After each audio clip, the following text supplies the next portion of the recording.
Sebanyak 66,9% dari responden menyatakan tidak percaya Presiden ke-7 Joko Widodo telah melakukan pemalsuan ijazah melalui survei Indikator Politik Indonesia. Namun hasil ini berbeda dengan survei independen yang dilakukan ahli hukum tata negara Refli Harun.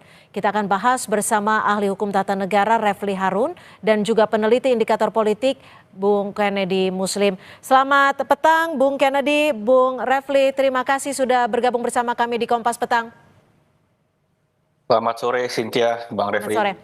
Saya ke Bung Kennedy dulu. Ini apa alasan dari indikator politik Indonesia? Sudah ada hasilnya 66,9 responden tidak percaya. Pemetaan dari sebaran surveinya seperti apa? Ya, ini survei yang kita lakukan melalui metode telepon ya. Ini sudah lazim kita lakukan selama proses pilkada, pilpres maupun pileg. Kita juga sering melakukan survei dengan metode telepon dan ini bisa dipertanggungjawabkan secara metodologi.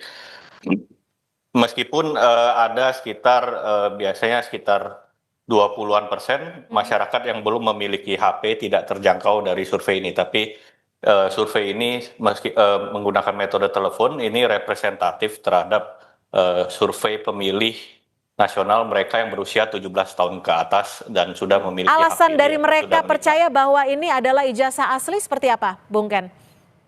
Kita tidak tanyakan dalam kuesioner ya, Cynthia. Jadi yang kita tanyakan hanya apakah ibu bapak percaya atau kurang percaya atau tidak percaya sama sekali bahwa mantan Presiden Jokowi memalsukan ijazah gitu.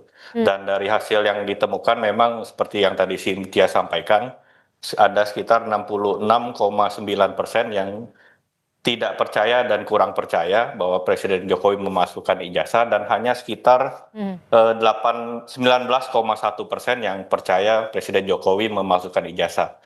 Dan jika itu di breakdown lagi kita bisa menemukan hal menarik ya. Memang kalau kita lihat masih ada residu dari pertarungan di Pilpres kemarin gitu. Karena dari basis pendukung paslon nomor 1 Anies dan Muhaimin itu memang yang paling tinggi dari basis pendukungnya sekitar 40% dari basis pendukung Anies Muhaimin yang percaya, sedangkan dari paslon nomor 2 dan 3 itu cuma sekitar 15 dan 20%. Gitu. Saya ke Bung Refli. Bung Refli, kabarnya Anda juga membuat survei independen melalui sosial media dan salah satunya YouTube dan juga media sosial lainnya. Ini hasilnya seperti apa update sampai sore hari ini? Bung Refli, mohon maaf masih di mute. Ya, makasih ya, dengar suaranya ya. Ya, sudah cukup jelas, silakan. Ya, saya sehari setelah Barreskrim mengumumkan bahwa ijazah Jokowi itu tidak palsu atau asli, kemudian dengan teman yang memang jagoan di bidang big data, itu mengambil semua percakapan di media sosial mengenai isu ini dan kemudian kita bagi dua menjadi setuju dan tidak setuju. Hasilnya adalah per tanggal 25 Mei itu lebih dari 90%, 94 datanya itu tidak setuju dengan apa yang diumumkan oleh Barreskrim. Nah, ini sejalan dengan polling yang saya lakukan. Jadi polling yang saya lakukan itu menyangkut isu yang terkait misalnya apakah Anda percaya dengan apa yang diumumkan oleh Barreskrim atau polisi? Yang tidak percaya itu lebih banyak, 89% yang tidak percaya. Dengan data yang mengisi poll itu sampai 130.000. Kemudian ketika saya tanya misalnya apakah Anda percaya dengan keterangan UGM mengenai ijazah Jokowi? Yang tidak percaya itu 89% juga.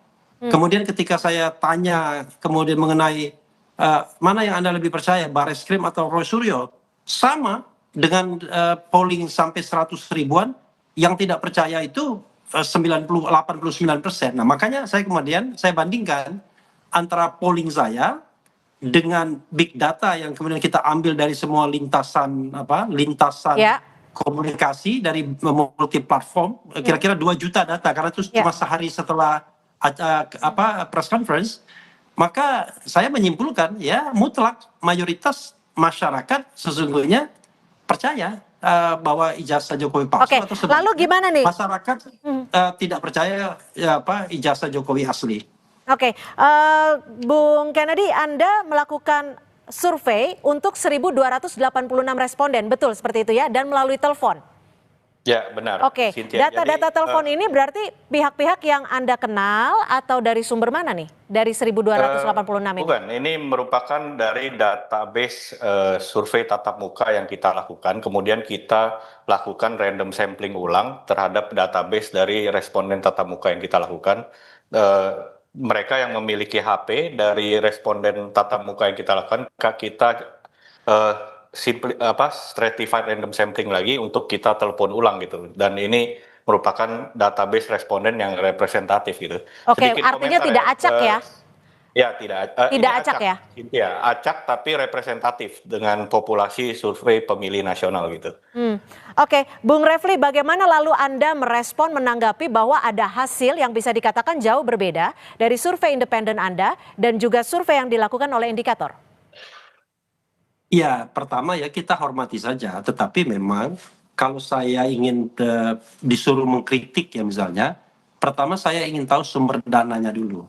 Kalau sumber dananya itu terkait dengan yang bersangkutan atau ada hubungan-hubungan kaitan yang bersangkutan, saya terus terang nggak percaya.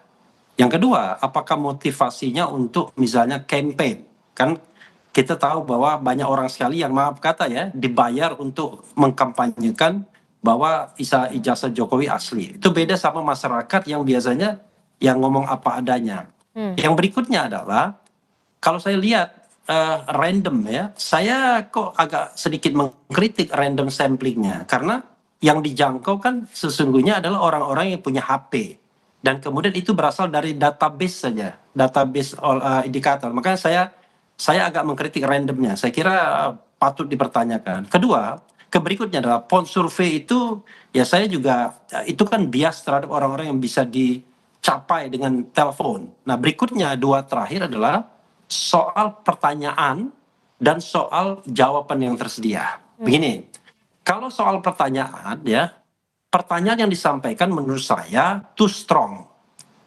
Apakah Anda percaya Jokowi memalsukan ijazah? Kalau itu pertanyaannya, saya kira secara psikologis orang juga orang Indonesia kan nggak tegaan juga. Tapi kalau misalnya kita lebih soft, mana Anda yang percaya Bareskrim atau Roy Suryo misalnya. Nah, kemudian apakah Anda percaya dengan UGM misalnya, percaya tidak percaya, dan variabelnya itu tidak abu-abu. Terakhir jawaban variabelnya begini, percaya, kurang percaya, tidak percaya sama sekali variabelnya. Maka kurang percaya, cukup percaya, itu menurut saya variabel abu-abu yang sering sekali digunakan surveyor. Baik, gimana Bung Kennedy jika survei Anda ditanggapi atau dilihat sebagai suatu survei dengan apa abu-abu gitu, seperti dikatakan seperti itu? Saya tidak ingin berdebat gitu ya untuk hal ini karena menurut saya survei yang tadi disampaikan oleh Bang Refli lakukan itu menurut saya dari sisi metode saya udah berbeda gitu. Itu tidak apple to apple untuk dibandingkan dengan hasil survei yang kita lakukan gitu. Selain karena pertanyaannya pun juga berbeda ya, perumusan pertanyaannya gitu. Survei Bung Refli menurut saya juga itu kalau tidak, koreksi saya kalau saya salah gitu. Sepertinya hanya menangkap sentimen dari sosmed ya, dan itu pun saya belum lihat secara mendetil dari platform mana saja gitu loh. Tapi survei yang kita lakukan ini sudah bisa kita pertanggungjawabkan karena sudah sering kami lakukan selama musim pilkada, pilpres dan pileg gitu loh. Dan itu sejauh ini bisa kami pertanggungjawabkan gitu, metode dan juga hasilnya bisa dipertanggungjawabkan. Oke, artinya bagaimana indikator membuat survei ini? Ini motivasi Anda membuat survei ini atas dasar apa? Ini sebenarnya pertanyaan tambahan yang kita lakukan karena rilis yang kita lakukan kemarin itu ingin mengecek persepsi terhadap kinerja penegakan hukum di Indonesia gitu. Tapi ada pertanyaan tambahan karena ada isu mutakhir terkait dengan pemalsuan ijazah Jokowi ini. Oleh karena itu ada pertanyaan tambahan ini. Oleh karena itu kita tidak bertanya banyak pertanyaan kan, karena ini hanya pertanyaan sisipan gitu loh. Jadi tidak ada motivasi lain selain menangkap sentimen publik terhadap isu yang termutakhir yang banyak dibincangkan oleh publik gitu loh. Dan memang di data kami temukan awareness terhadap isu dugaan ijazah palsu Jokowi ini memang sangat tinggi ya, 76% gitu yang sudah pernah mendengar soal isu ini gitu. Meskipun Oke. saya secara pribadi menganggap isu ini bukanlah isu yang produktif gitu loh. Oke, Bung Refli, dengan hasil survei ini, Iya. apakah Anda melihat akan mempengaruhi dari proses hukum yang saat ini sedang berjalan? Iya, sekarang ini menurut saya ya baik pihak Jokowi maupun pihak yang di luar Jokowi kan berusaha mempengaruhi publik saat ini. Yaitu agar kalau dari pihak Jokowi ya case close, bahwa tidak ada media atau forum untuk mempertanyakan soal keaslian ijazahnya. Tapi dari pihak lain berharap bahwa tetap ada. Nah, karena itu menurut saya ya harusnya ya ini bisa ditangkap oleh pengadilan. Karena pengadilan itulah tempat yang sah untuk membuktikan ini semua sepanjang itu dilakukan dengan prinsip-prinsip tata kelola pemerintahan yang baik, good governance, clean government. Dan kita tahu bahwa sedang berproses ada yang namanya gugatan perbuatan melawan hukum di Solo. Disitulah menurut saya harus dibuktikan apakah ijazah Jokowi itu asli atau tidak. Karena apa? Kalau forumnya perdata, menurut saya jauh lebih bermartabat karena tidak membuat orang menjadi di pesakitan terlebih dahulu, baik sebagai tersangka maupun terdakwa. Nah, ini yang menurut saya ditunggu masyarakat sebagai hak masyarakat, apakah memang ijazah itu asli atau tidak begitu. Bung Ganedi, singkat saja, saat melakukan survei, pola-pola seperti apa yang Anda bisa simpulkan dari responden Anda? Ya, kalau terkait dengan isu dugaan ijazah palsu Jokowi ini ya pola-polanya seperti yang tadi saya sampaikan di awal ya. Yang paling menarik tentu saja dari basis wilayah dan juga basis dukungan Pilpres itu kita melihat pola ya masih sama dengan pola pengkritik Jokowi ya atau anti Jokowi itu ya masih sama di sini karena banyak mengumpul di pendukung Anies dan Muhaimin yang mencapai 40% yang percaya dengan isu tersebut gitu loh. Sedangkan di basis pendukung 02 dan 03 itu sangat rendah, masih di 20 dan 15% gitu. Kemudian dari wilayah juga seperti kita bisa duga itu yang tinggi misalnya di Banten, di Madura gitu, di Sumatera Barat gitu.